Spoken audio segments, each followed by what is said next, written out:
Hai, Assalamualaikum warahmatullahi taala wabarakatuh dan salam sejahtera. Kembali bersama channel Cikgu Jumrah. Okey, baik. Untuk sejarah tahun 4 kali ini, cikgu akan bawakan tajuk ruang dan masa. Okey, baik. Semua murid dah bersedia? Bagus. Okey, baik. Sebelum itu, bagi mendapatkan video-video terbaru daripada Cikgu Jumrah, kamu jangan lupa tekan butang subscribe, like dan juga komen kepada cikgu. Okey? Baik, terima kasih. Okey, baik. Jadi, semua dah bersedia? Mari kita belajar bersama-sama. Okey, jadi hari ini seperti yang cikgu nyatakan tadi, kita akan belajar tajuk ruang dan masa. Okey? Jadi, untuk ruang dan masa ini, kita akan belajar di akhir pembelajaran kita nanti. Cikgu harap kamu boleh membezakan konsep ruang dan masa dalam sejarah. Okey, baik. Jadi, ini merupakan objektif pembelajaran kita pada hari ini, iaitu membezakan konsep ruang dan masa dalam sejarah.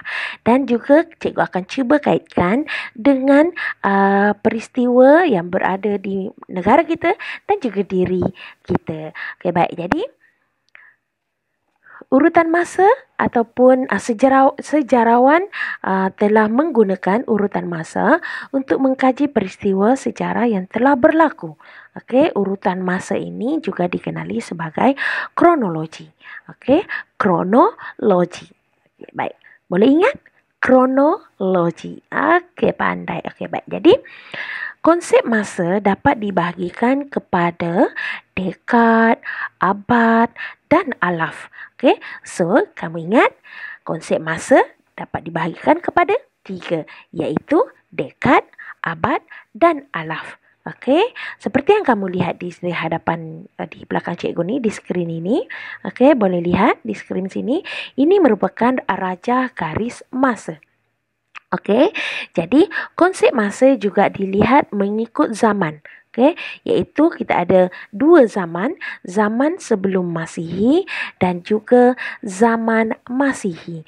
Okey, jadi kalau kamu nak tahu sebenarnya zaman sebelum Masihi ini juga dikenali sebagai zaman sebelum kelahiran Nabi Isa.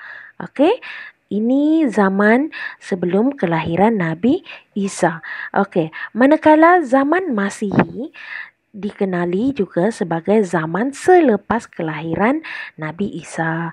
Okey, baik. Jadi, jika kamu lihat garis masa ini, dekad membawa maksud tempoh masa 10 tahun. Okey, kemudian abad pula merupakan tempoh masa 100 tahun. Okey, alaf pula adalah tempoh masa 1000 tahun. Jadi, selain daripada 10 tahun, kita boleh sebut 1 dekad. Okey, jadi kamu sekarang berumur 10 tahun. Betul? Okey, jadi ini bermakna umur kamu adalah 1 dekad. Okey, boleh tak kaitkan antara dekad dengan 10 tahun? Dekad dan tahun. Kamu dah belajar dalam matematik dan sains kan? Okey, jadi dekad dan abad serta alaf juga merupakan ukuran masa. Okey, baik. Jadi cikgu teruskan. Okey. Kita imbas kembali. Cikgu baru nyatakan tadi, kronologi bermaksud rentetan peristiwa yang berlaku mengikut urutan masa. Okey, dekad adalah tempoh selama 10 tahun. Abad pula merupakan tempoh masa selama 100 tahun. Manakala alaf merupakan tempoh masa selama 1000 tahun. Okey, baik. Jadi, ini perkara ini ataupun maksud kepada perkara yang cikgu nyatakan ini kamu kena ingat, ya. Okay, sebab kita boleh kaitkan dalam kehidupan seharian kita. Okey, baik. Jadi, cikgu teruskan. Oke, baik. Jadi, ruang sejarah yang luas membolehkan sejarawan menjalankan penyelidikan mengikut bidang-bidang tertentu seperti politik, ekonomi, dan sosial. Oke, ruang masa memudahkan kita memahami peristiwa sejarah yang telah berlaku. Jadi, ini adalah ruang. Kalau tadi cikgu sebutkan dekad, abad, dan alaf tadi itu merupakan masa. Jadi apa kaitan masa dan ruang ni dalam sejarah? Apa perkaitannya ya? Okey, mari cikgu tunjukkan satu contoh. Okey, cikgu tunjukkan satu contoh kronologi pendidikan Cikgu Jumrah. Okey, pada tahun 1999, Cikgu Jumrah telah tamat sekolah menengah di SMK Benoni Papar, Sabah. Okey, pada tahun 1999. Okey, pada tahun 2002, Cikgu Jumrah masuk maktab ataupun mengikuti diploma pendidikan di Maktab Perguruan Sultan Mizan, Terengganu. Okay.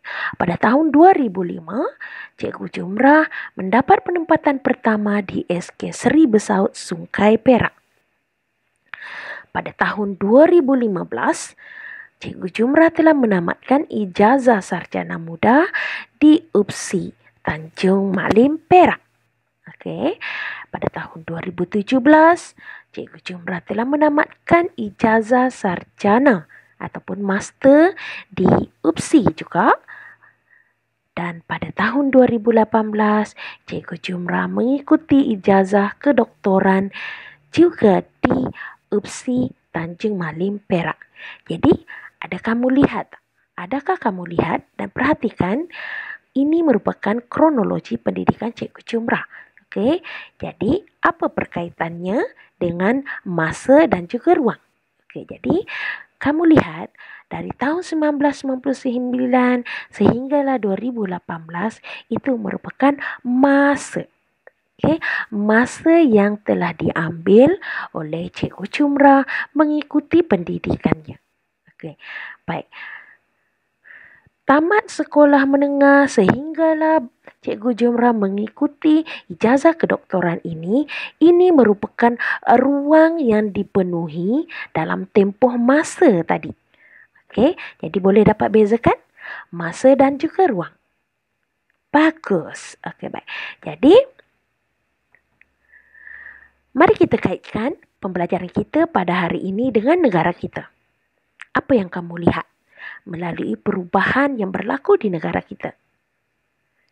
Betul. Sebelum merdeka, macam mana keadaan negara kita? Setelah merdeka, macam mana negara kita? Ya. Garis masa yang berlaku dalam negara kita menunjukkan perkaitan di antara masa dan ruang yang berlaku sebelum negara kita mencapai kemerdekaan sehinggalah sekarang. Murid-murid boleh faham? Bagus. Baik, jadi rasanya cikgu dapat sampaikan kepada kamu bagaimana perkaitan di antara masa dan juga ruang yang telah kita pelajari. Begitu juga dengan sejarah. Jadi, cikgu harap kamu semua faham dengan apa yang cikgu sampaikan pada hari ini. Okey, jadi sekiranya murid-murid semua ada masalah atau tidak faham dengan pembelajaran kita pada hari ini, murid-murid boleh tinggalkan di ruangan komen di bawah. Ataupun sekiranya faham, boleh tinggalkan komen saya faham. Okey? Cikgu harap kamu semua seronok pada hari ini. Jadi, sehingga berjumpa lagi di lain pembelajaran. Assalamualaikum.